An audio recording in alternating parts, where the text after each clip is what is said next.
Okay, I guess we'll get started. Hello, good evening, everybody. This is the first webinar in a new series that we're starting here in the Department of History at Cal State Hello. Fullerton. Yes, hello, Maria.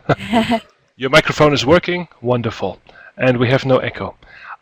So you caught me just in the announcement, and the welcome to everybody to this first webinar series in Careers in History that we're trying to set up here in the Department of History at Cal State Fullerton.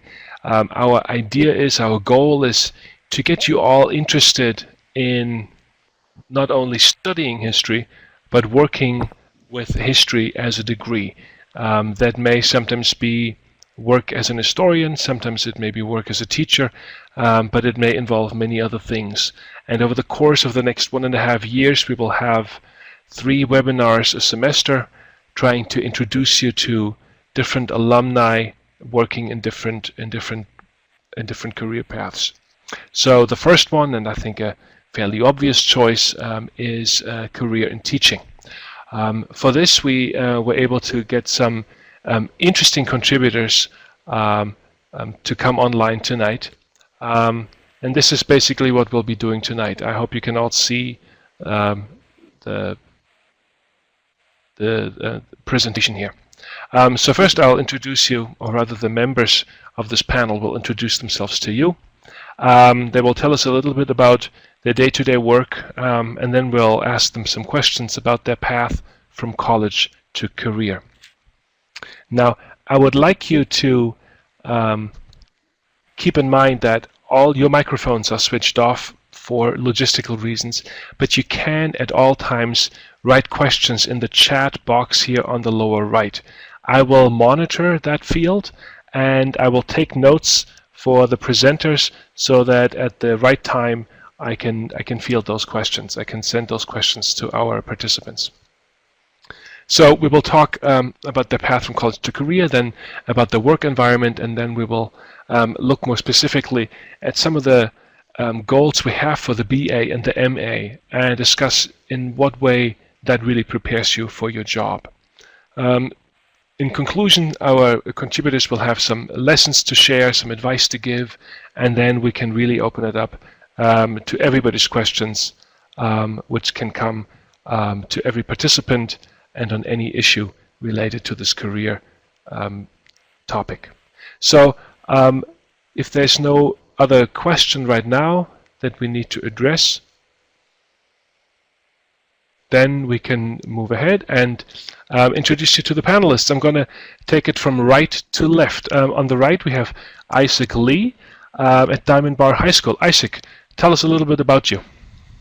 Okay. Hello, Dr. Janssen. Hello, everybody. My name is Isaac Lee. I am a new teacher at Diamond Bar High School. I graduated in Cal State Fullerton in, 2011. I got my teaching credential in 2013. I was a sub in multiple districts, including Tustin Unified and Pomona Unified, for 2 years until I found my position at the high school, and I am currently teaching AP Psychology, Sheltered World History, and Regular World History. Thanks, Isaac. Next we have Rebecca Rodriguez. Rebecca, sorry, I didn't identify your school specifically. Tell us where you work. Sure. Good evening, everyone. My name is Rebecca Rodriguez. I teach at Camino Nuevo Charter Academy, so we are authorized by the Los Angeles Unified School District. I finished my BA in History and Sociology in 2012, and during the 2013 year, in the middle of my credential program at Cal State Fullerton, I got hired to teach full-time as an intern, which is something I can elaborate on later. It is the ability to teach on a special credential before actually having finished your credential. And I teach U.S. history in 11th grade. Okay, Rebecca, we may have an audio problem with you. Oh. You also need to switch off one of your microphones. You may be using your built-in laptop microphone along with your headset. So either get rid of the headset or disable your built-in microphone. Okay, let's move on to Ali Frikut Murashige, if I pronounce that last name correctly. Oh, that's me, I think now. Okay, I'm sorry. Let me go on to Maria. Let me see if I can figure out how to mute the microphone. Okay. So everybody, this is the kind of stuff that we will try to iron out in future webinars. Okay. So maybe we will, in that case, then move on to Maria. Hi, can you hear me? Yes, Maria, we can hear you.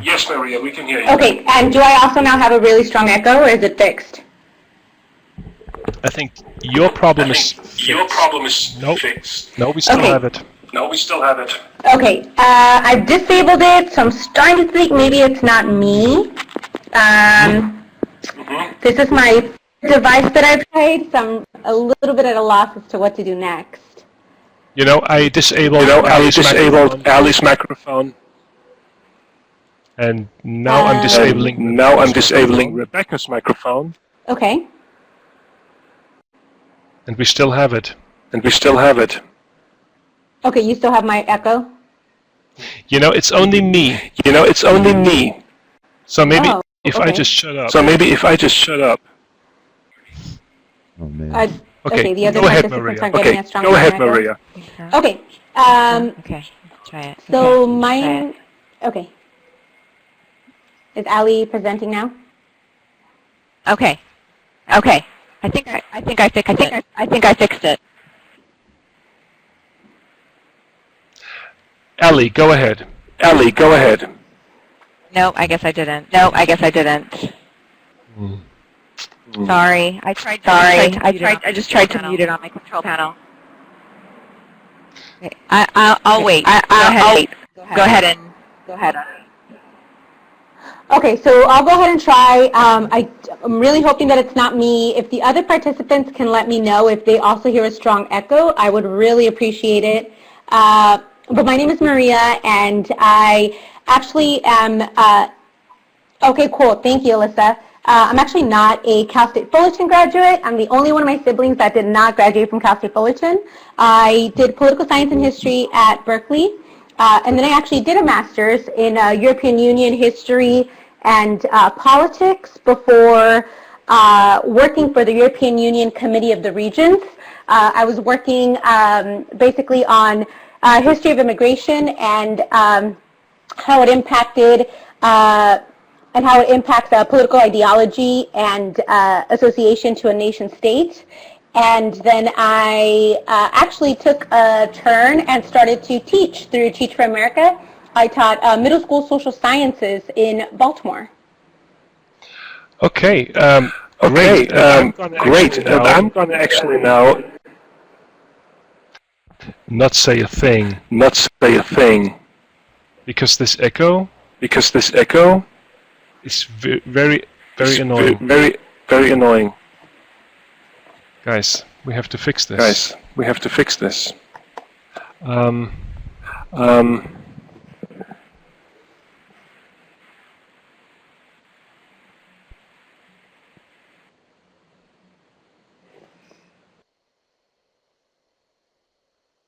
Okay, I have now disabled all microphones except for mine.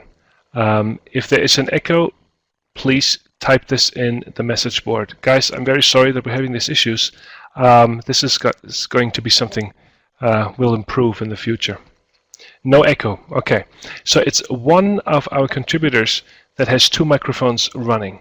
I'm going to switch Isaac back on because we did a sound check early and we didn't have an issue. So Isaac, it's not your microphone. I'm going to switch Maria back on because I think Maria fixed the problem. Yes, there it is. Sorry, Maria, I had to switch you off again. The echo comes from you. I'm now going to unmute Rebecca. And Rebecca, are you there? Oi, what a great start to this series. Rebecca, can you hear me? Okay. Well, Rebecca has no echo, but Rebecca also isn't hearing us. Allie, I'm going to switch on. Allie? Allie, Yes. can you hear me? I can hear you. Good, and there's no echo from you. So Okay, great. that's good. So if Rebecca comes back to us, then we have almost everybody back on board. And Maria, we need to find out what's wrong with your microphone. Okay. Well, Ellie, why don't you tell us a little bit about you then? Hi, everyone. Sorry for the delay. I am a full-time professor at Mount San Antonio College, or Mount SAC, which is a very large community college, and it's actually pretty close to Fullerton. It's just about 20 minutes up to 60. I was hired to teach Asian history, and since it's a community college, I also teach world history, which I did not specialize in. As well as, U.S. history, which I didn't specialize in, as well as world history, which I do have a background in. So I teach Asia, world, and the U.S. I teach 5-5 load, and I graduated from Cal State Fullerton in 2007 with my master's.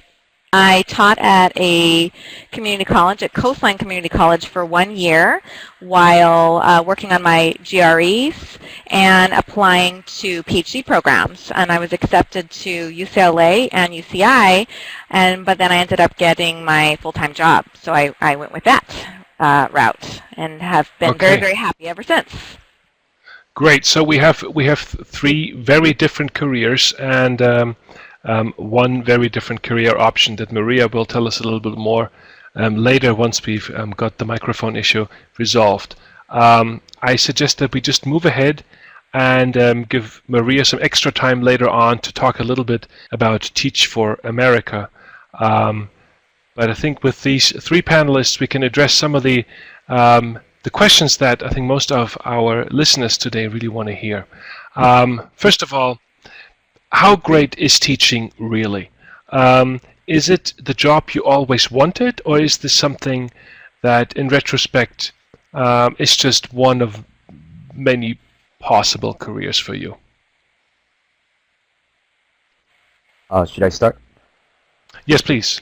Okay, so it's definitely a lot more work than I thought it would have been when I was in college, but you know, I can't picture myself doing anything else. I absolutely love it. You know, I put in an enormous amount of time and effort into it, but I am able to do that because I absolutely love what I do. So it is a great profession. Allie, how do you feel about it? I absolutely love my job. It's such a joy to be able to talk stories every day, all day. I love teaching at a community college, and I tell my students how much I appreciate them because I get to teach such a diverse group of people, and they're such interesting people. I have veterans, I have international students, I have trade school students, I have students who are transferring to UCs and even occasionally higher level, even Ivy League schools, and I get to teach a huge diversity of students, and it's something that I really enjoy. It's not necessarily what I originally thought that I was going to do. I think going through the master's program at Cal State Fullerton, I envisioned myself working for a nonprofit or maybe doing some kind of policy research. And I think that's kind of what I had in mind. And I decided to teach in the 1-year interim before my PhD program, and I absolutely fell in love with it and realized that was what I was meant to do. Wonderful. Okay, I'm going to ask whether Rebecca can hear us, but there's a chance that Rebecca also has technical challenges. So we may be moving ahead with a slightly reduced crew here. But to those of you who are still with us, the listeners, I'm going to make sure that we still get many of your questions answered. So let's move on and talk a little bit about how you made it from college to career. You already both spoke a little bit about what got you into the job, and Ali, you already said that you originally wanted to do policy work. Did you always want to do history? Okay, so for me, like a lot of first-year college students, I didn't know what I wanted to do when I first got to college. Oh. Is that me? Sorry. No, that was Maria's microphone. Never mind. Carry on. Okay. Okay, sure. Got scared there for a minute. Okay, so I was a bio major when I first started college because my mom wanted me to go into the medical field, so I thought that would be the best major. But I found out very quickly that was not my calling. And I kind of took my time taking general ed courses, and I took some basic level history courses, and I really enjoyed it. And after that, it didn't really take me long to figure out that I really enjoyed history, and I decided to run with it. I had no real plan. All I knew was I enjoyed it, and I wanted to pursue it. Ali, what made you want to study history? Well, I think that I've always been a historian, but it did actually take me quite a while to realize it. Similarly to Isaac, I had decided that something in the medical field would be kind of a sure thing in terms of a career path, and I decided that in high school that I was going to be a speech pathologist. So I actually made it pretty far into the major as a speech pathologist, but I had absolutely no passion for it. I didn't enjoy my classes. And then it was actually in taking my last GE, I had kind of had to wrap one last one up, and it was a world history class. And I was so enthusiastic about going to this class, and I was reading extra material on the side, and I realized why I began to really question my original path and realized that I had always loved history. And when I was in 4th grade, I dressed as Queen Liliuokalani, the last monarch of Hawaii, for Halloween, which of course nobody got the reference whatsoever. But I was a voracious history reader as a kid even, and I loved AP history in high school. But I think for some reason it didn't strike me as a career path.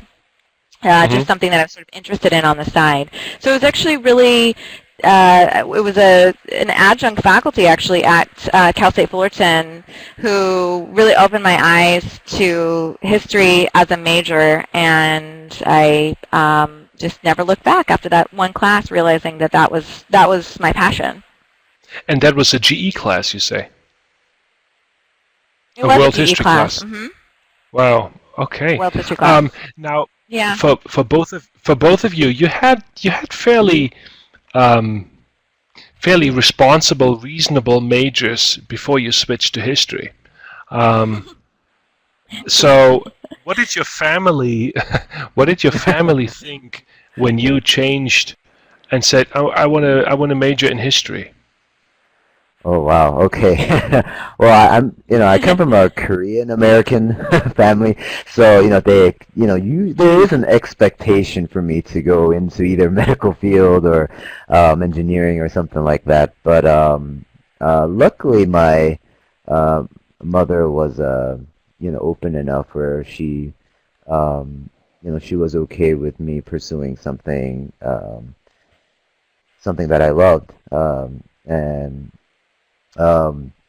even though it wasn't, her idea, she was okay with it as long as, I loved it. So, which was very cool. Very, very cool. But she kept an eye on your grades. Yeah.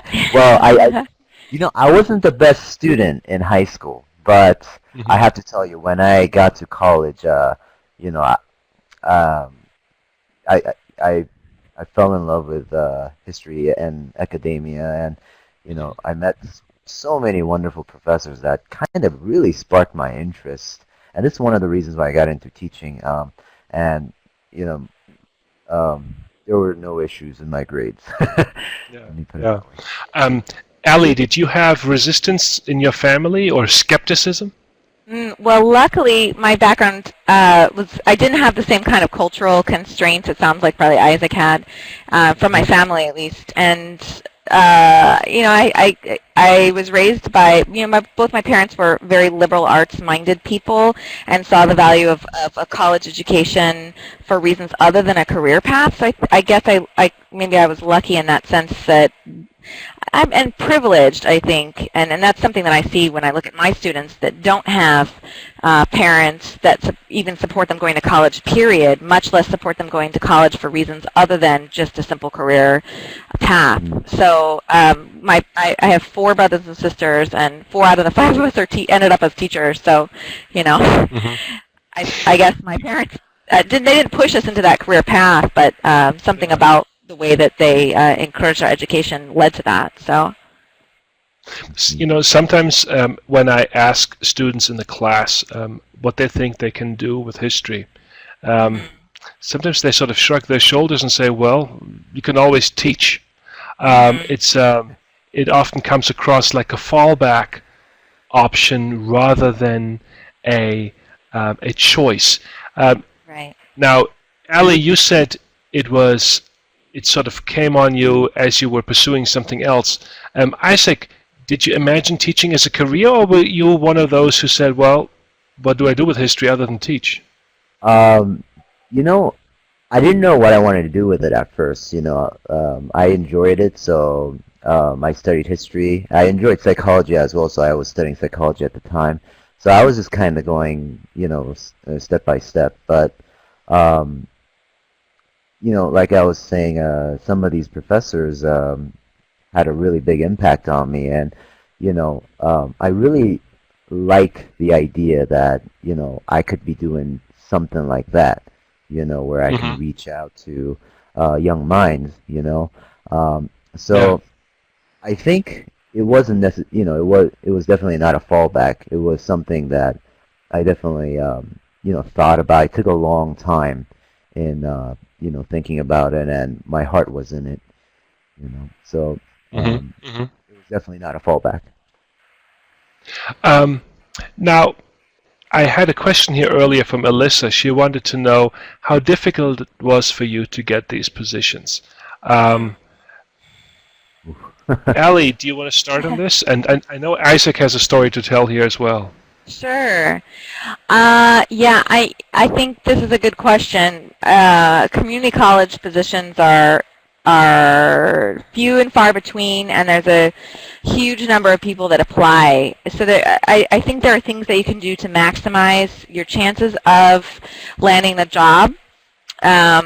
For me, it was specializing in something other than U.S. history, because the pool for U.S. historians is much, much bigger than it is if you're specializing in something, as I did in Asian history. So that's one advantage. I actually think that working in a program like Cal State Fullerton gave me a lot of opportunities to work very closely with multiple mentors, and I think that is another strategy that really aided me in getting the job, because I had a certain kind of network of people who really had my back and supported me and coached me along every step of the way. And so I didn't get the job by myself. I got the job along, you know, from the coaching and networking of the mentors that really at Cal State Fullerton that really applauded me on, wanted me to get the job, and I feel that those relationships and building those relationships during my during the graduate program was really instrumental, not just in terms of the mentoring and the modeling, but then in terms of, you know, people who are really willing to go to the bat for me and write me amazing recommendation letters and so on. And I've been on the other end of this too, because I chaired our last 2 hires. I was the chair of the committee, so I've had the perspective of being on both sides, and it's a really interesting process. But definitely, I know I was hired in 2008, and so I was also lucky in terms of timing to kind of get in when there was a few more positions open. than there are now, although it's starting to pick up again. So we just hired someone this last year. We're hiring someone again next year. So it's getting. I think the job market for the community colleges, at least, is getting a little bit better, which is a good sign. Isaac, what was it like for you? It was extremely difficult. And I don't want to discourage anybody. That's not what I'm trying to do. I'm just trying to, tell you my experience. It was very difficult because it is, teaching, I think is an impacted field. There's a lot of, especially history teachers, because, we have to compete with coaches and, other, what do you call it, people who might not have, necessarily. Just with all sorts of faculty for a high school. Oh, absolutely. Yeah. So it was, it took a long time. It took me 2 years of subbing for somebody to, give me a chance. And, during that time, just like, Allison had mentioned, I was doing a lot of networking. I befriended a lot of teachers, a lot of deans, and honestly, if it wasn't from help of some of these amazing administrators and teachers, I don't think I would have found the position that I found that I'm working in. But it took a lot of hard work, because you have to stand out. Yeah. You have to work hard, and you have to work harder than anybody. I think the pool that I was in to be so, what do you call it? When I got hired was over 400 people, So you really have to, you really got to have, friends, and not only that, you really have to be a hardworking person, And be persistent. Oh, absolutely. Now you graduated in what, 2011, 2012? 2011, yes. So that was unlike Ali, who got in the job market in 2008, I think, in the nick of time. You got out in a time where you really could not have chosen a worse time to graduate. It was it was tough. I remember the school that I was being trained in. It's called Walnut High School, and the district at the time closed one of the schools. Wow. And Oh, it was, as a new teacher, you hear that and you're just, oh, it's not looking so good. And I was what's called a long-term sub in a lot of these schools, including in Irvine and Tustin. And oh my gosh, I worked so hard, and it was always the same thing, because since I'm new, I don't have the years of experience, and they always want the years of experience. So I would always lose out to somebody who had, a year or two experience, more than I did. So, but, I think yeah. I've noticed that a lot of other credential friends that I had, it took them about 2 years too. So something about that number might be special. But, So let me just ask here. In many ways, being a substitute teacher is like you're constantly auditioning yes. to administrators and principals and senior faculty your ability to take on the job for real at some point. Yes, sir. So it really is a little baby audition every day. You go in, you have to dress professional, and you have to let them know I'm not there to just sit around. I am actually there to do my job, and it's to get noticed. It's to make waves, and Yeah. and I don't, the key is to, I think, get to know the administrators, and you really have to make friends, because Yeah. you by yourself, you're powerless. But Yeah. if you, like Ali said, get great people to write you recommendation letters and Yeah. support you, mentor you, that's what gets Yeah. you the jobs, I think. Now I will tell the rest of the audience that the situation that you are facing or you will be facing in a couple of years will be different than that of both Isaac and Ellie. In California, there's the prediction that there will be a teacher shortage coming up soon. That communities are basically rebuilding schools, restaffing, and that on the other side, there has been a declining interest in completing the credential program and certifying and graduating teachers from the Cal State system, but also from other universities in California that train teachers. So your market will look different. But I think one thing that Isaac said that's really important is that you're not just competing with other history faculty, that you are also competing for faculty positions in principle. And so it's worth noting that there are many other variables that can change the market depending on what individual schools think they need to do in order to meet, say, the Common Core. Right. So don't be discouraged by Isaac's experience. I think you should in fact take heart, because he got a job in the end at the worst of time, and he's a hardworking student, but he's also like you guys, a real person. So I think that's actually a more inspiring story. Now, I want to give Rebecca a chance here, who is back on, and let's see whether her microphone works without us getting into an echo chamber. Rebecca, do you want to give it a try? Hi everyone, I'm back. Does it sound okay? Yes. Welcome back. Oh, good. So, Rebecca, I'd love to hear your story. And I think the most important part here to keep the conversation going is, how did you end up in your teaching position? So I began the credential program in the spring semester of 2013, and I remember sitting in an orientation where we were talking about the credential option of doing an internship credential, which means that you would have a position offered to you before you actually finished your credential, which is very rare, and we were also told that as history majors and as English majors, we were abundant, so this was definitely something that wouldn't happen for us. However, I always kind of kept an eye out for postings, whether it be on EdJoin or Craigslist, or just kind of researching different school districts. I didn't know too much about charter schools, but I ended up in one of their postings, applied, and I got a call back, and I kind of got introduced to the charter world. And so I really like this opportunity to maybe take any questions, not right now, but just to know that I'm speaking from a charter school perspective. I know there's a lot of myths, and there's a lot of truth, so I definitely would like that opportunity to be able to give any answers from my experience.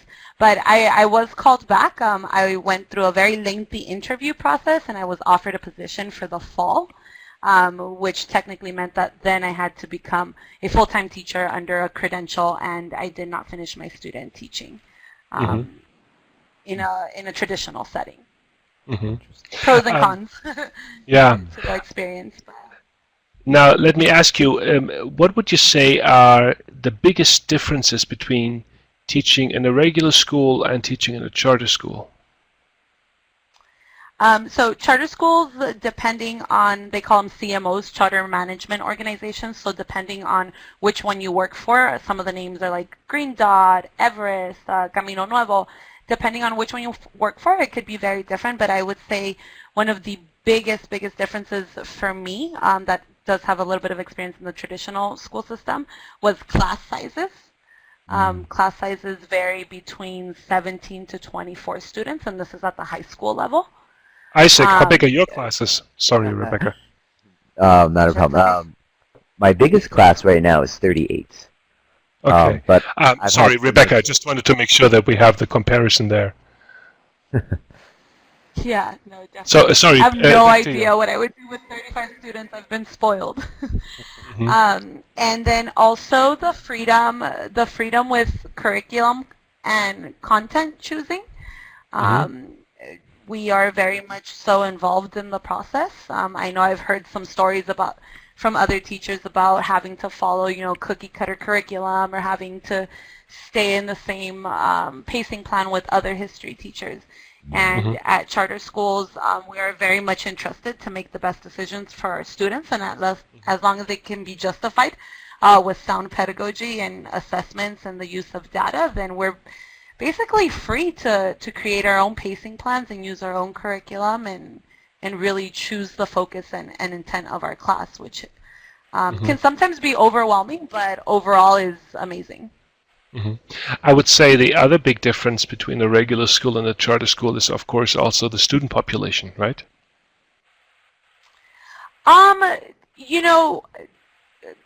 At our CMO, not particularly. We're neighborhood schools. Charter schools are public schools, and if they are being true to their charters, all charter schools in California should not have any requisites to let their students in. They're supposed to be serving the same demographic of their neighborhood. Unfortunately, I know that's not always true. Fortunately, it is at our school, so really we're serving the same demographic that any other school in the MacArthur Park area serves in downtown Los Angeles. I will say that I think the predominance of charter schools, or particular types of charter schools, can vary dramatically depending on region. So just for the listeners, I live in the Murrieta Temecula neighborhood area in Riverside County, and the charter schools that I see around here are almost exclusively religiously driven charter schools, and they are, of course, committed to a regular curriculum, but they're nonetheless driven by religious nonprofits. Rebecca, is that the same in your area? No, so I work in the MacArthur Park, Pico Union area. It's basically downtown Los Angeles. And a lot of the charter schools that in our vicinity are social justice based. A lot of the schools work and try to implement critical pedagogy. And project-based learning is also a big driver and catalyst in the charter schools that we see in this particular area. So there's definitely a response to the socioeconomic needs and the historically underfunded schools that exist in the neighborhood. I think this might be a good time to give Maria another chance and see whether we can have her join us without starting the echo chamber. Maria, can you hear us? I can hear you, and I'm really hoping that I don't sound echoey since I switched mics completely. Okay. Do I sound really bad? I will type my question. Oh. Can you hear me? We have an echo. Yes. Yes. Oh no. Okay, is it just way too distracting for me to go on? I'm really disappointed. Read the question in the chat board. Oh man.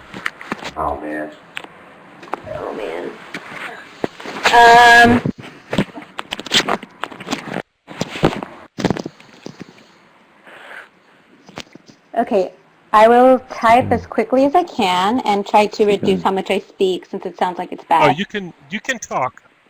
No, you can talk. Maria, you can talk. Oh, okay. Maria, you can talk. Oh, okay. Okay. Ali says it sounds okay when I talk.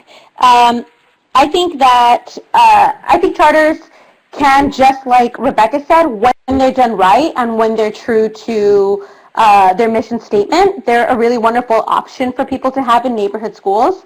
I really love the fact that she brought up that point. At Teacher America, we have the privilege of working with a combination of public and charter schools, but there are certain charter organizations that very heavily engage in recruitment, which means that they actually handpick and choose which students they elect to disseminate information to, which is going to impact their applicant pool. But I agree with Rebecca. I think it's a really exciting opportunity for people that are really passionate about their content knowledge to really choose to implement what they what they implement in their classrooms. So Teach for America, for those of you that are not familiar, we're an education nonprofit. I'm reading the professor's questions here. But what we do is we basically believe that all children deserve access to an excellent education. And what we do is we try to build an alternative teaching pipeline into the classroom. So we actually accept students immediately after earning their bachelor's degree. Students apply from all academic backgrounds and all majors. And you start teaching in the fall following your following the time you obtain your bachelor's, and you do earn a full state teaching credential during your 2 years that you're doing Teach for America, and you get the opportunity to earn a full-time salary as well while you are in the classroom.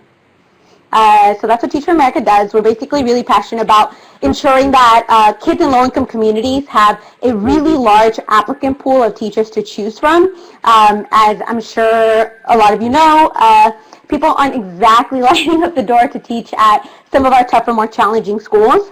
This is not a volunteer position. You are earning full beginning teacher salary. So our teachers, we place in 50 regions across the United States. I myself taught in Baltimore. Our teachers that are teaching in Los Angeles at the moment, for example, if you were to look up their salary, if you were to compare what their salary is with what the salary is stated online at LAUSD is for first-year teachers, it's exactly the same. Yeah, so it is difficult to get into Teach for America. It's a very annoying answer, unfortunately, since we're selective and not a competitive program, which means our acceptance rate can differ every year. Sometimes, depending on the applicant pool, it goes down to as little as 13%. Sometimes it goes up to as high as 30%, depending on the applicant pool. We actually have 17 CSUF students that were admitted last year, which is really exciting, and 3 of those were history majors. And you do request a region, so you request where you teach, what grade level you work with, and you also request what subject you teach, of course. So you won't just get a surprise email from us going, congrats, you're teaching preschool in South Dakota. So you do get an opportunity to preference.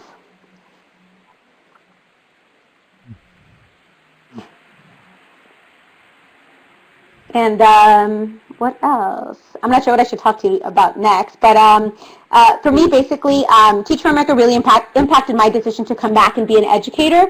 As somebody that was living abroad, I was working for the European Union in Brussels and Paris at the time.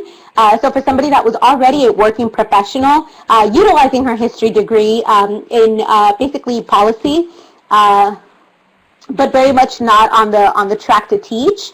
It was really hard for me to imagine investing another 2 years of my life to obtain a teaching credential, just because, like I said, I was a working professional, so I was already in the wonderful world of student loans and having a payment to make on a house. So I really wanted to be able to come back into the classroom and start earning full income right away. And the Peace Corps and Teach for America are actually both part of the same family. So we're all part of that AmeriCorps family.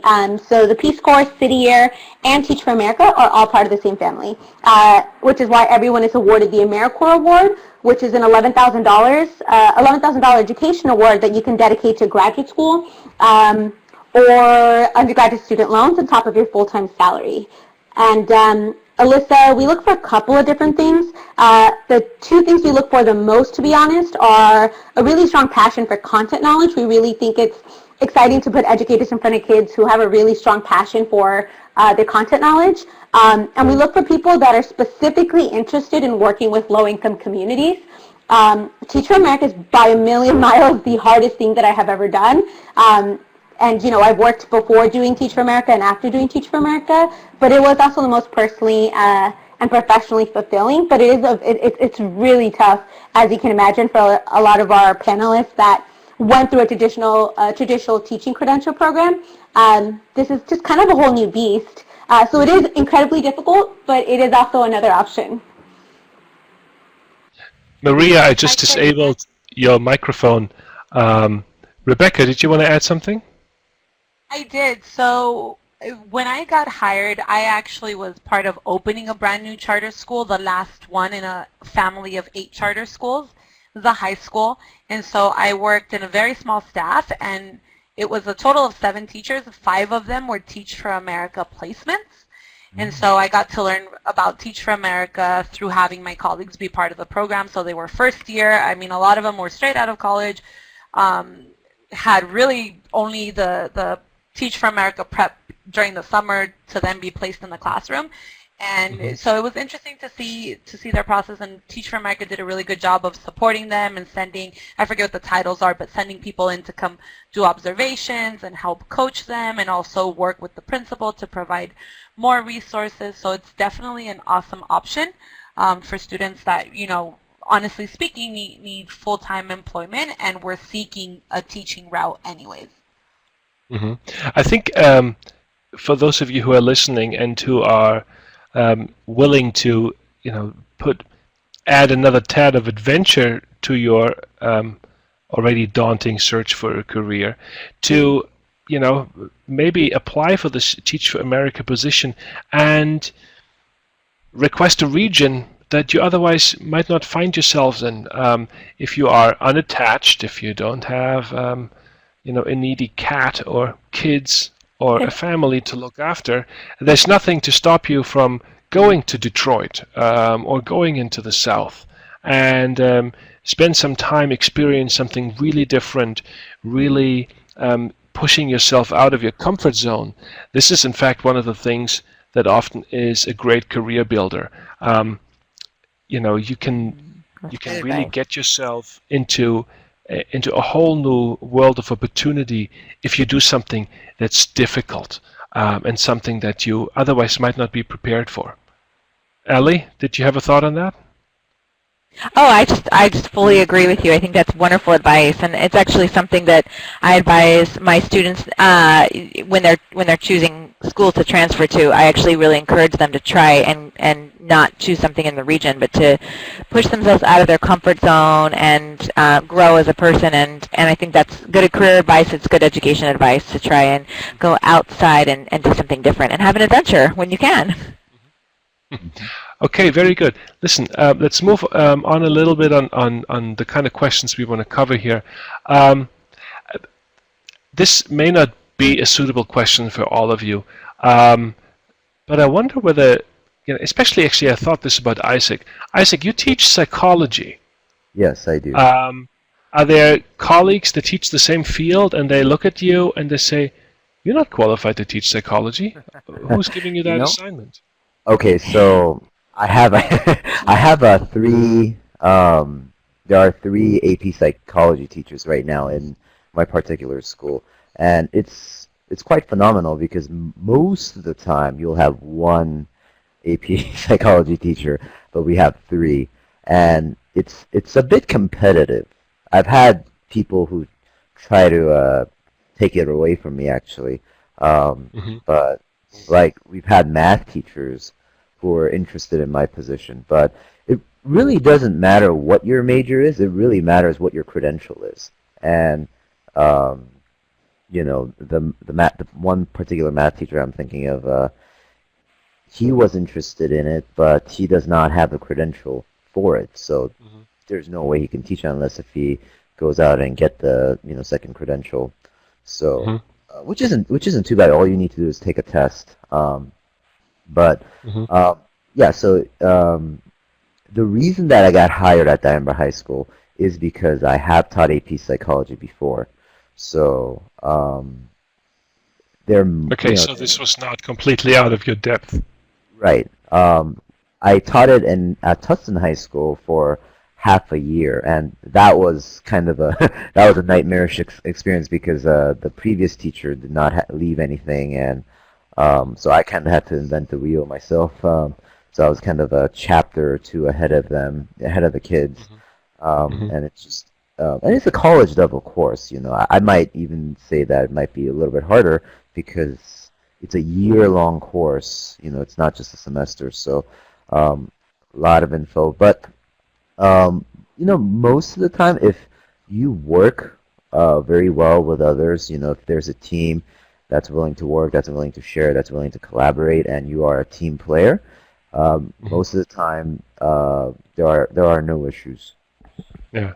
I want to quickly Can I point add? out to our listeners that Maria has posted the Teach for America website as well as her email address at Teach for America. So feel free to reach out to her if you have more questions.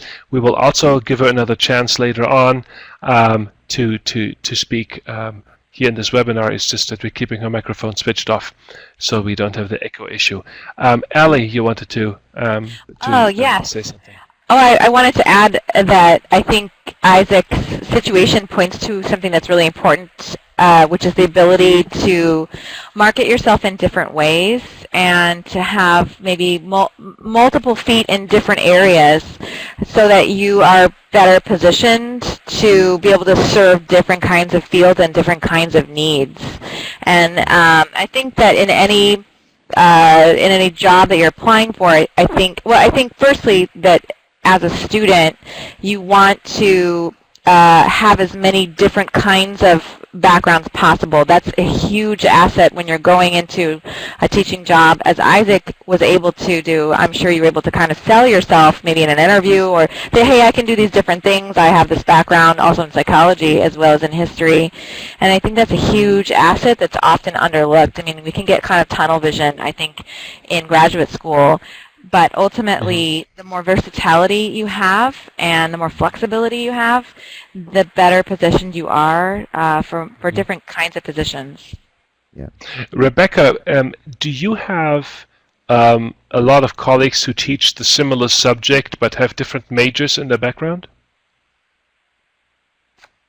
Actually, at our particular school, we have a lot of history majors. All of our administration happens to be history majors. And, well, obviously all of our department is history majors. However, each of my history colleagues within the teachers, including myself, also teach a different class that technically is not a history. For example, I teach a class we call iGrad, which is our college prep class. And just like Isaac and Ali said, that was something that I was able to sell myself on. When they looked at my experience, I had done after-school programming before I was applying for teaching positions, and so I had the experience of prepping programs and putting together resources for students to create access and ability.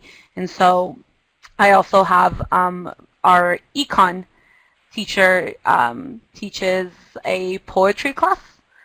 Wow. And that was one of, he does Street Poets, which is like an organization that works with youth that live in environments with risk factors, and they use poetry kind of as a way to cope with issues that they may be dealing with, and so he was able to bring that. And we also have an ethnic studies teacher. LAUSD has had a huge push for ethnic studies as a core class. We just got A through G approval, which is a really big deal for us, which means that our students who take ethnic studies can now count that as an A through G requirement for their college applications. And our ethnic studies teacher is also a teacher who has a history degree. Oh, wow. Okay. Isaac, you wanted to add something. Yes, I did. I think the key theme that we keep hitting on is specialization leads to extinction. For me personally, I've taught within the 2 years. Within the 2 years, I've taught AP Psychology, AP Economics. I've taught regular psychology, sociology. I've taught world history, U.S. history, government. So I've taught a plethora of subjects. That's what helped. I think one of the big things helped me get picked up in where I am. But it doesn't have to be classes. It could be extracurricular things, like coaching. It could be it could be like AVID programs. Maybe you had AVID training. So you really have to make yourself valuable, and you have to be very flexible, because if you're not flexible, they can find somebody else who's flexible. So I think that's Can you spell out AVID? AVID. This is a program that helps students get prepared for college. So it helps them with writing. It might actually even help them with college resumes. Do you know what it stands for? I I don't remember exactly what it stands for, but Yeah. but it's a big program, and they have there's formal trainings for it that people can go to. There are college students that are involved that volunteer at schools to help younger kids. So it's a very big program. I know Tustin Unified has an AVID program. Yeah. Pomona Unified has an AVID program. So it is a big program that And I'm makes. just learning from Maria that they offer part-time positions as well. So for anyone who's listening, who's thinking about ways in which they can maybe broaden their portfolio of skills, maybe that's one of the ways in which you can do that. I wanted to ask Ali whether she is in a pure history department at Mount San Antonio College. I'm in a art history department. It used to be a larger multidiscipline department, but right before I joined, they split down to only history and art history. And we have many more historians than art historians. Well, I'm the sole person who does Asian in my department, and we have many, many sections of U.S. history. And so the fact that I specialized in something that other people couldn't teach was an asset, but then at the same token, there was an expectation that I was able to pick up some of those sections of U.S. history, which I had absolutely no courses in U.S. history in graduate school. So that was an area that I really had to sell myself during my interview and kind of take some risks and say, this is something I've not taught, but I'm an accomplished historian, and that I'm a trained world historian, and that's something that I can bring into the history classroom, and that I can take the history survey and really give it a globalized perspective. So it's something I can add to your department, even though I'm not an Americanist. So I think in any kind of job like that, there's ways that you can think about what you add and convince them that you can meet the challenges that might be necessary. It sounds like history is actually alive and well in all of your schools, and that may have not just to do with the fact that history is worth it, but also that the people who do history know how to plug it in the right places. The fact that Rebecca's school has an administration with a lot of history majors, I think that speaks for the fact that people with a history degree, they know what to do. Rebecca, you wanted to say something?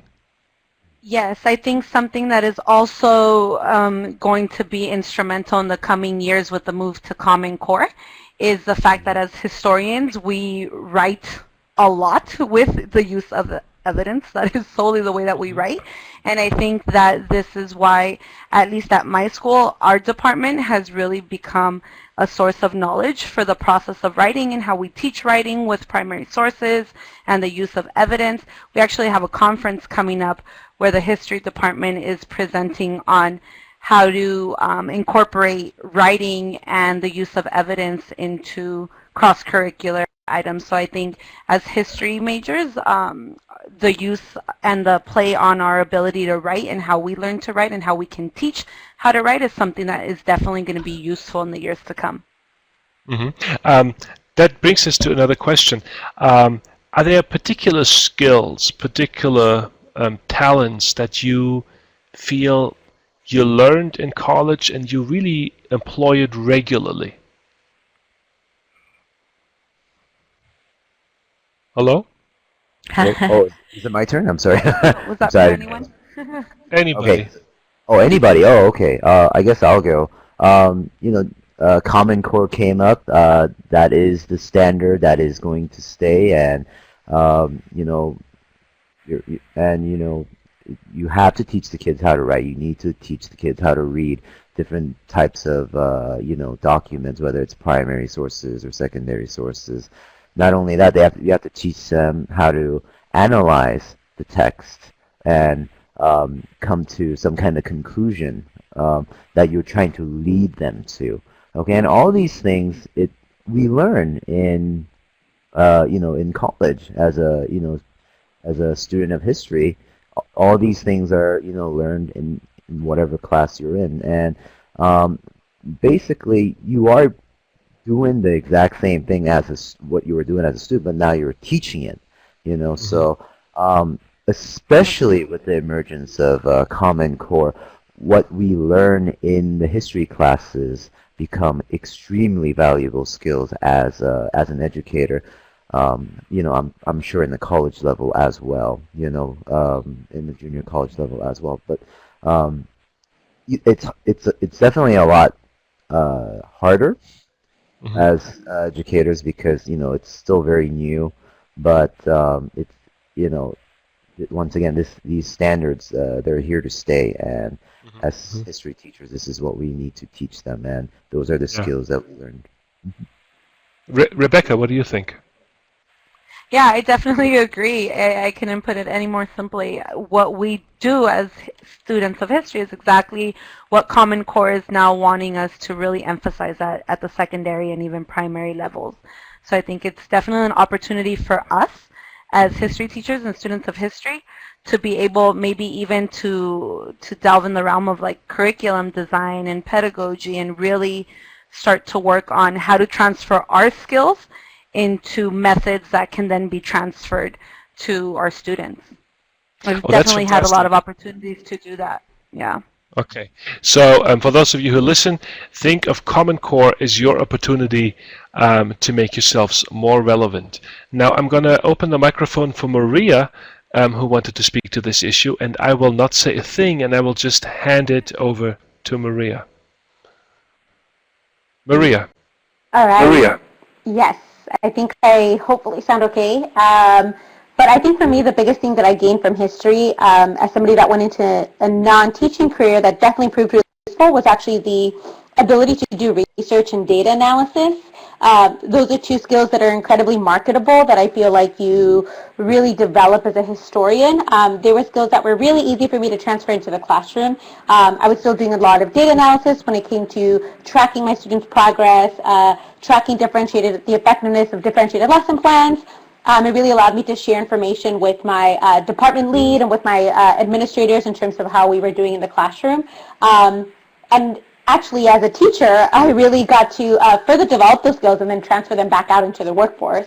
So definitely don't underestimate the usefulness of data analysis and research skills. And I switched the microphone off again. I'm sorry, Maria. I think that's a very good point. And that, I think, is nicely reaffirming the kind of things we want our students to learn, both in the BA and the MA. And I'm putting up here on the display our goals in the bachelor's and in the master's.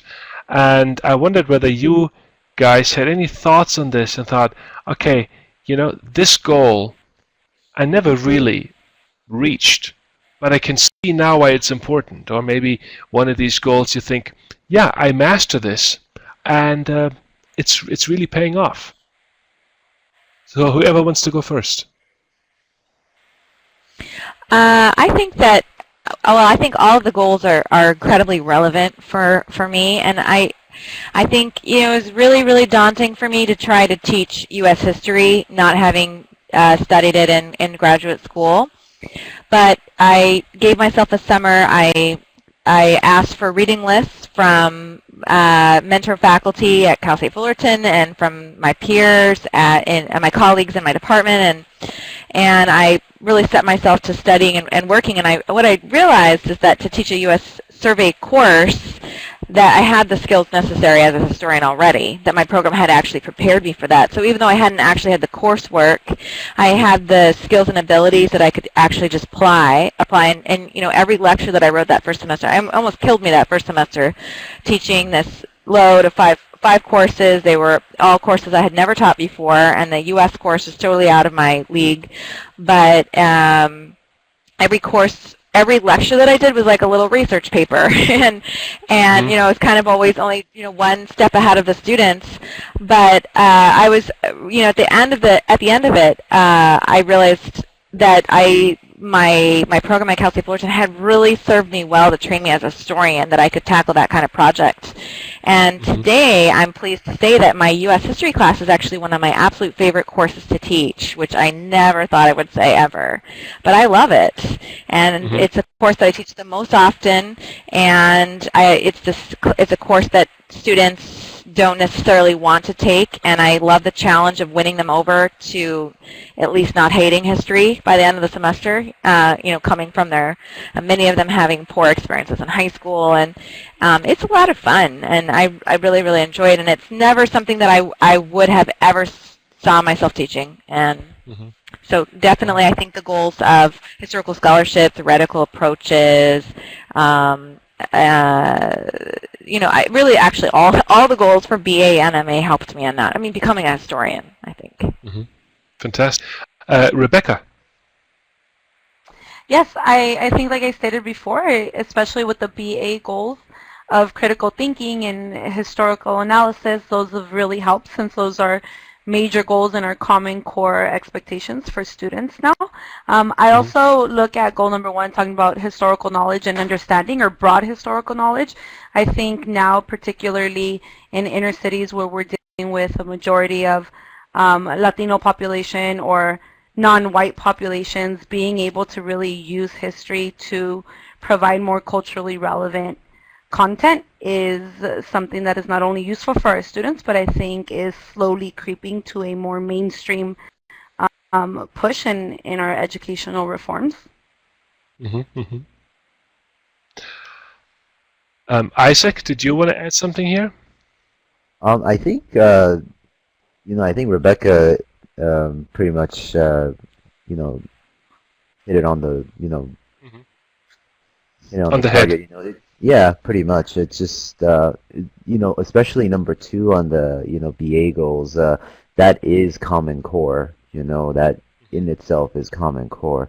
So fortunate for the students who are coming out now.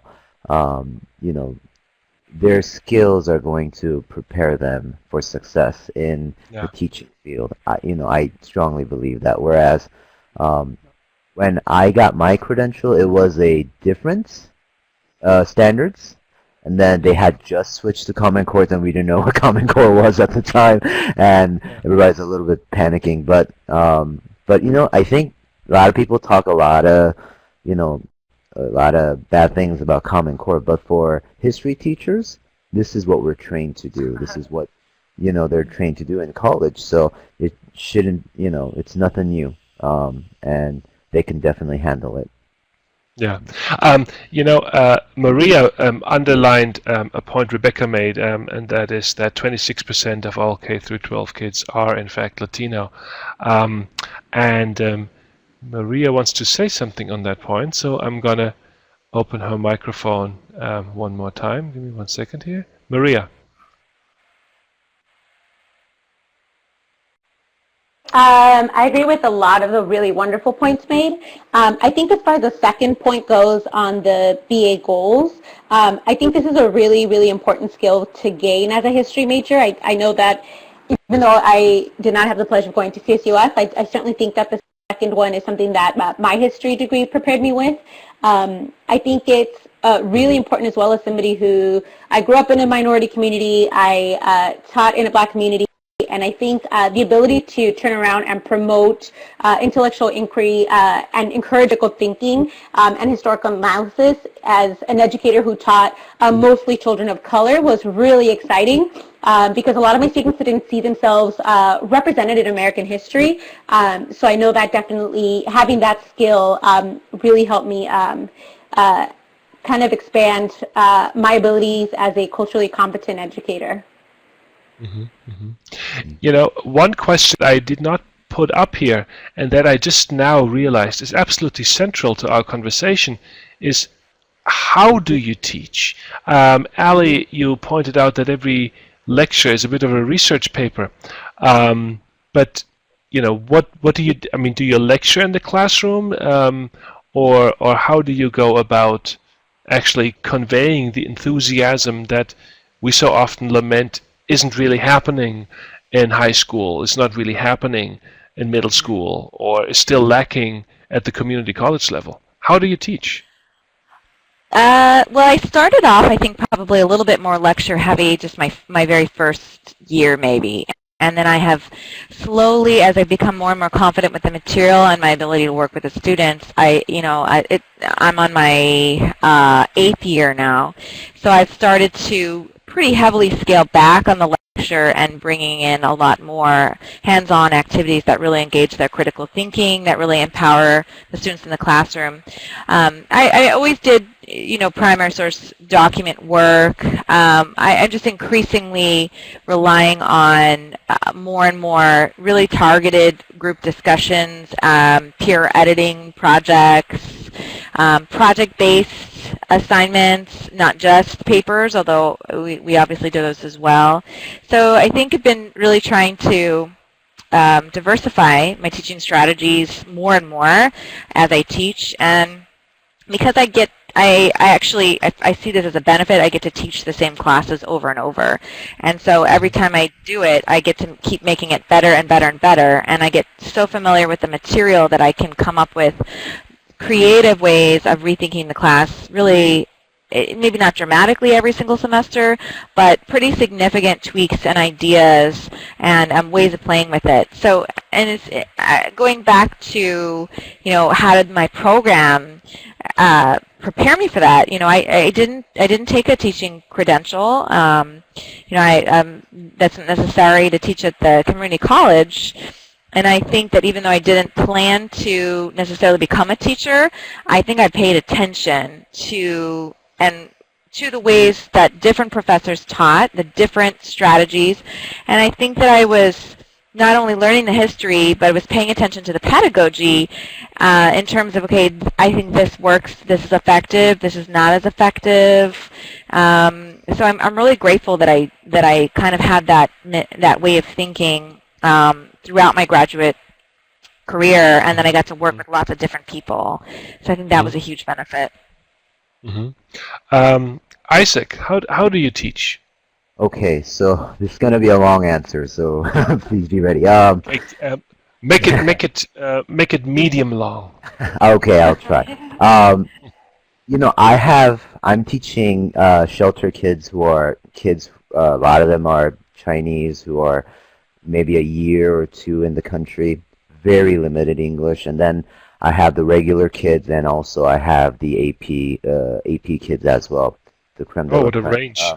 Yes, it's I have a range of kids there, and I think for me, it really depends on the student population, what they can handle. So for example, for my shelter classes, they need a structure that they need to get used to. So I have an opening activity where it's just vocabulary work or basic reading work, and then we do some kind of group work where they work together to read a text or something. Okay, and then at the end maybe I might do some kind of a short, very very short lecture, just so I can help them bring everything together. Whereas let's say AP kids, I've kind of experimented there too. They prefer lectures. So I focus a little bit more on my lectures there. But I definitely, throw in projects and group work. And, I absolutely love group work. So, they get to work together and they get to solve a big problem. So it's very different for each of the population. But I like to, I think it's because of Common Core, I do a lot of collaborative work where kids could work together to analyze a text or come up with finish a project where they can kind of bounce around ideas. So I try to make, collaborative works. But like I said, I think the big thing I could contribute here is, as a teacher, you need to be able to understand what your students are capable of, and then trying to work with that, I think. Yeah. Rebecca, how do you teach? Oh, that's such a daunting question. As a third-year teacher, I think I'm still developing that answer day by day. But based on my community and based on the people around me and what I hold true to what I believe the population that I work with deserves in terms of an education. I am working toward really teaching it in a critical fashion, or critical pedagogy, which is the idea that students should be given the skills and abilities to recognize authoritarian tendencies around issues, should also be helped to self-advocate for themselves and understand how to become true agents of success and change in their own communities. So what this looks like in the classroom is a lot of reading and analyzing, oftentimes reading different sources about the same story, so that we can then start to identify bias and different perspectives and point of view. And these readings are usually guided by a central question. For example, the one that we're closing up on a unit right now is, were the Founding Fathers true democratic reformers? And so this allows our students to look at the mainstream narrative of who our Founding Fathers are, along with a lot of other resources. Particularly, we use a lot of Howard Zinn's writing to really challenge our students to look at history. And at the end, their culminating task is truly to just be able to justify whatever their opinion is. All opinions are accepted in the classroom as long as they can be justified with evidence, wherever they're pulling that from, as long as it's sound intellectual evidence. Do you So feel it's that? a long process. Do you I'm sorry, feel go that your students love history? You know, they love what we do in the classroom. Okay. And I'm not sure if it's history yet. I'm not sure if they've developed that appreciation, but they love the process of the classroom. I know they enjoy the classroom and they enjoy writing, and it took a while for them to get there. But I mean, at the end of the year, I definitely do have a handful that are like, oh, miss, history's cool. I never used to like history before. So that's always gratifying. But I know that they definitely like partaking in this, like, hey, we're not just learning facts, but we're getting all these different stories, and then we get to quote unquote argue about which one is the true one or which one is the right one and who can prove it. And they enjoy arguing. Oh yeah, Do they? they get into Because that, I think sure. not all Yeah, students definitely. do. I think I wonder whether there are very different student populations. Some really like to argue, and others really don't. Yeah. Isaac, They do like all to- your students? they like to- Isaac, do all your students like to argue? Some do, some do. So, you know, for those kids, you have to make it into like almost an argument, right? And that's where you can actually do really fun things. You can have kids do debates, or and then there might be kids who actually like more artistic things, and then you get to do maybe projects where they can express that. So, they might, like some of the other people I've mentioned, the kids might not necessarily like the content, but there are so many ways teachers can, make the content engaging or fun for them, So I think that really is a challenge in the, K through 12, I think. And if I can add, I think there are so many more resources now available online, at conferences, and I think I don't want people listening to feel totally daunted to think, oh, how can I be creative, and how can I get people excited about history, and how can I communicate my own passion to them? I think some of that comes naturally, but then there's I steal good ideas from people all the time. Just I love evaluating other faculty because it gives me a chance to see what they do in the classroom, and I always get inspired by watching other people teach and seeing how they approach the topic, or the kind of questions that they ask, or the kind of activities that they do. So there's not only from learning from colleagues, but I think, or from your current teachers and professors, but I think there's so much information out there online, and there's so many exciting resources that are available to help you build your pedagogy. I think we need to stress this, that teachers borrow or steal from each other all the time, and I think there's nothing nicer than knowing that an idea that you had is making its way into other classrooms.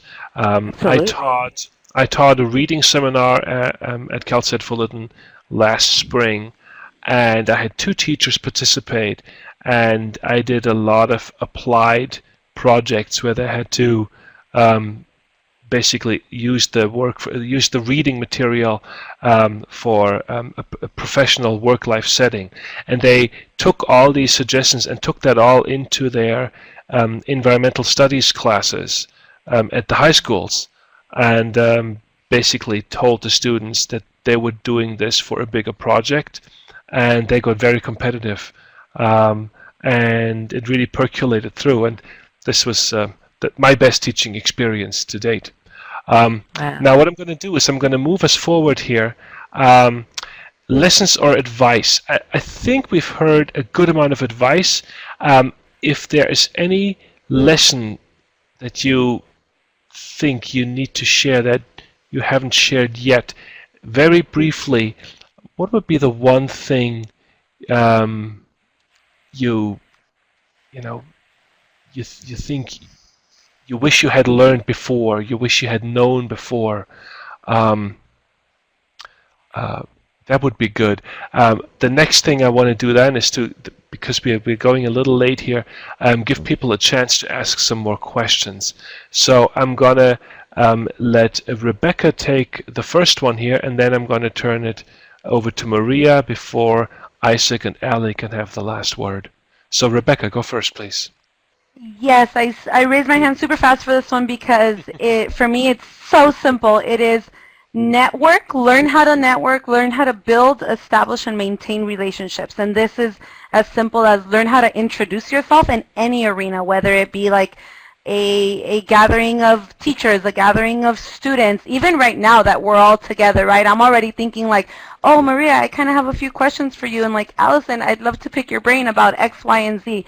Like establishing collaborative connections and maintaining them is so important. I wish I would have learned this early on. I kind of learned it the hard way. I was just kind of shoved into situations where I had to learn how to speak and talk about myself and what I want to do and what I do, and it was super intimidating at first, but once I got some practice, I realized how important it was, and I cannot tell you how many opportunities I've gotten the last couple of years to travel, to present, to advocate for teachers, to advocate for my students, to structure and build my school, and it's been wonderful. So please, it's super intimidating, I think, for a lot of people to just kind of introduce themselves. A lot of times we think, oh, well, I don't really have anything to say or don't know, but you know, simply like, hi, my name is Rebecca Rodriguez, I'm a history teacher, like, what is it that you do, or anything like that. I mean, try it, put yourself out there, create business cards. A lot of teachers don't do that.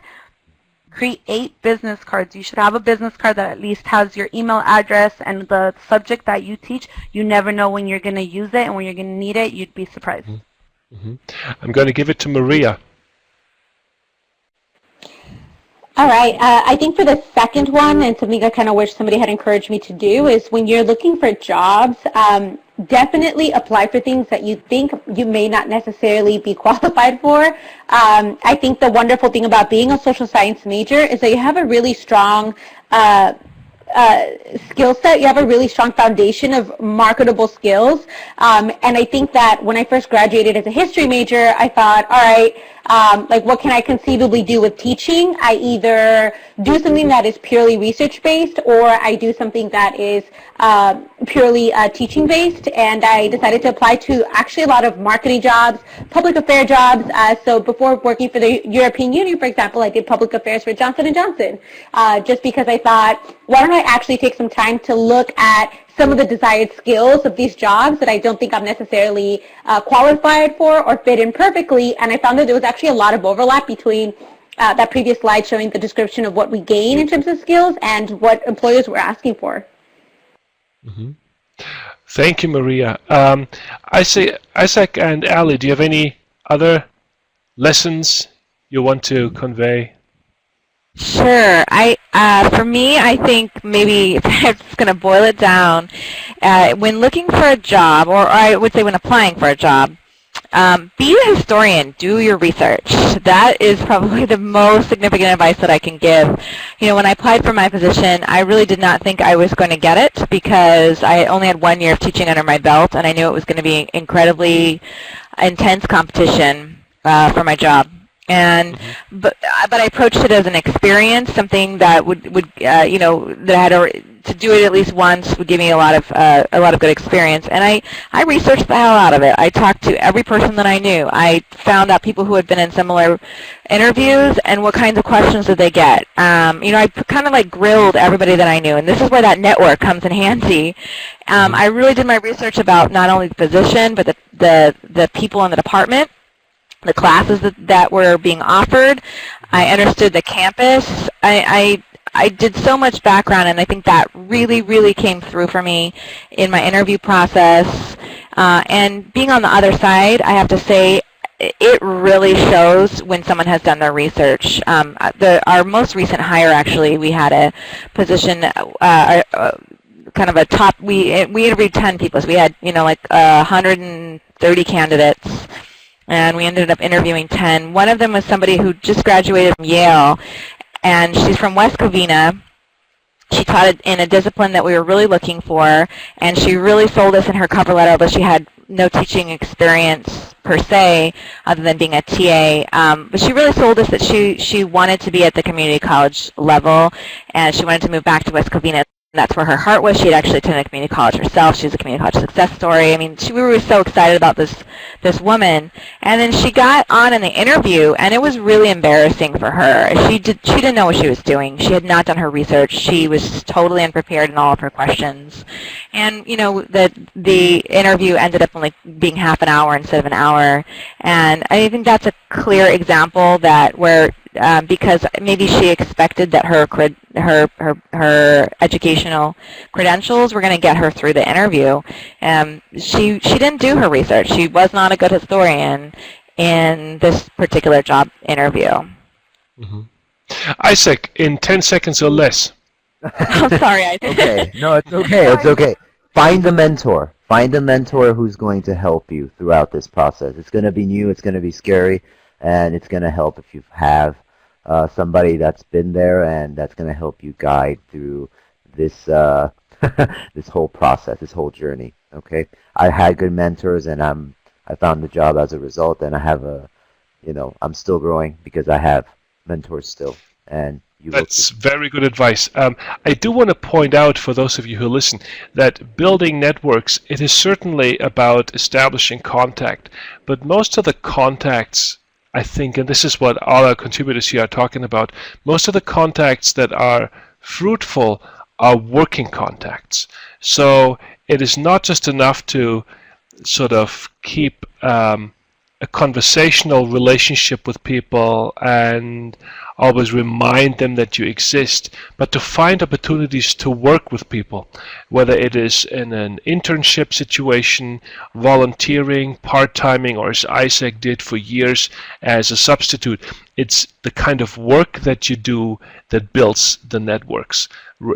Because I'm afraid that often people think networking is schmoozing, and I think none of you guys got where you are through schmoozing.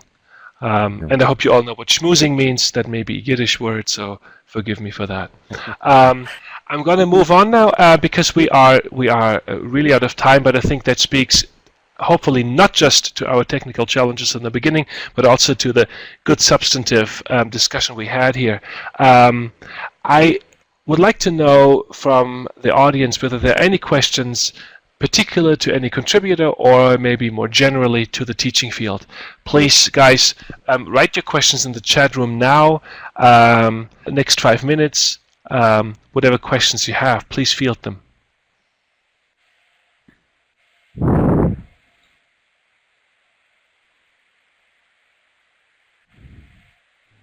And it looks like people got everything they needed. Alyssa, Chris, Christina, Joshua, Juan, do you have any questions? Margarita, Michael, Vince, no questions. You know, I think it has to be tough for them since they're not in this world yet. So it has to be Yeah. That is true. right. They Vince? don't know what to ask. Oh, there we go. There we go. Oh, there you go. Um, Yeah. Ellie. Oh, Ellie, Yes. was that you wanted to say something? Oh yeah, I since we had a little lag there, another thing I wanted to say was to get, I mean, this is part of the do your research, but get lots of models on how to construct a CV and to write a really good cover letter. And every cover letter needs to be tailored to the position that you're applying for. It really shows if you are using the same cover letter over and over. You have to take the time to tailor it to the position. And when I read so many of these cover letters, it's amazing how many people don't know how to write a good cover letter. So the way that you find out how to do that is you can ask ask your professors, can I see what your CV looks like? And I'm sure they'd be happy to share that with you, because that you need models, I think, in terms of Yeah, knowing I think that's how a to good do that point. within the profession. Mm-hmm. And those are things you don't get to take a class on. No. You have to That is be true. self-taught in figuring out how to do that. I will point out, for those of you who listen, that we have a very, very engaged career center that offers advice on exactly those things, on how to write a proper cover letter, for example. That's good. Vince has a question. Any recommendations on how to maneuver into a historian teaching job from the business world, which is where I am now? So Vince has a career, has a job in business, but wants to switch to history. How to make that happen? What kind of teaching do you want to do because maybe different people might be able to answer that.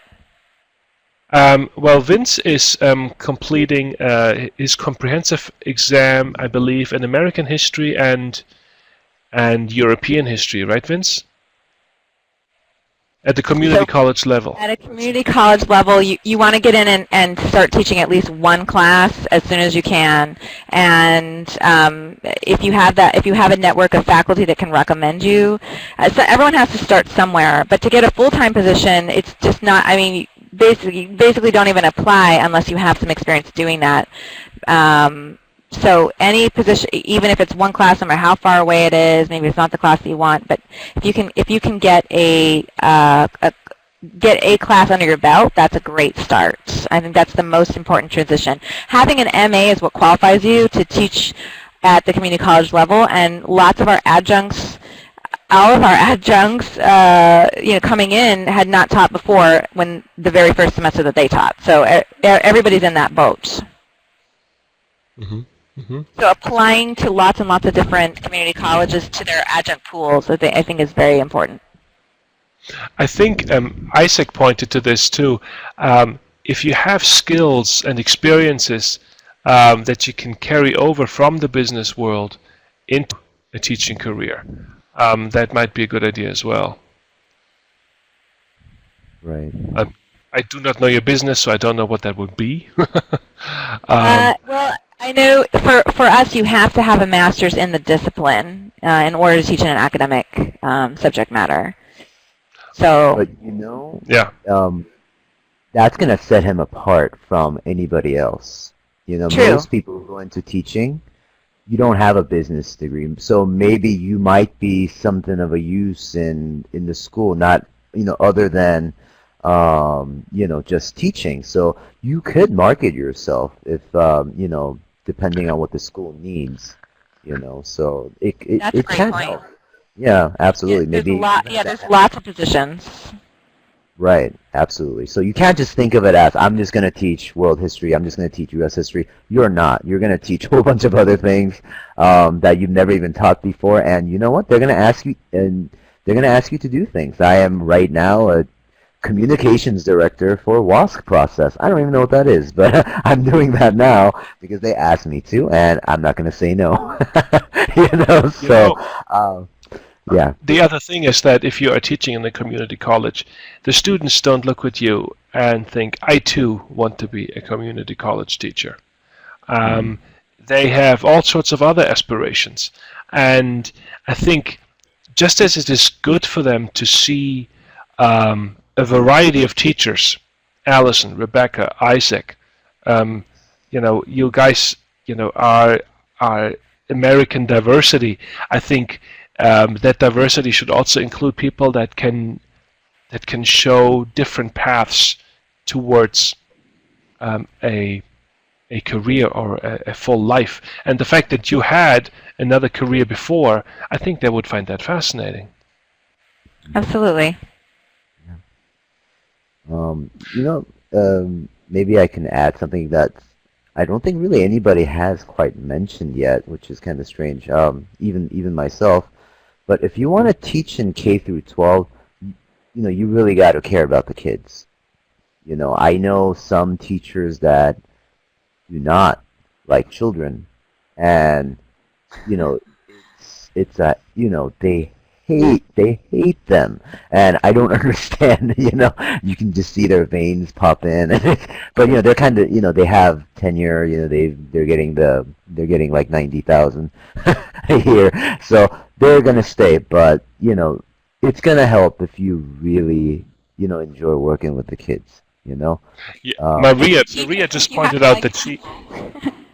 Yeah, Maria just pointed out that she too, of course, had a career before that. That's interesting for her students to learn about. So, Yeah. and I know I don't remember all the details of your CV, Vince, but I know that you have some stories to share as well. Okay, well, it doesn't seem that there are many more questions here from our participants. So if that's not the case, then I want to thank you for logging in tonight and for listening. Maria, Allison, Rebecca, Isaac, thank you for working late in the night for our students and volunteering your time. It was incredibly helpful, and I thought this was a really good start, if not on the technical side, then certainly on the content side. So I want to thank you all, and I wish you a good night. Good night. Good night. Good night. Thank you. Thank you.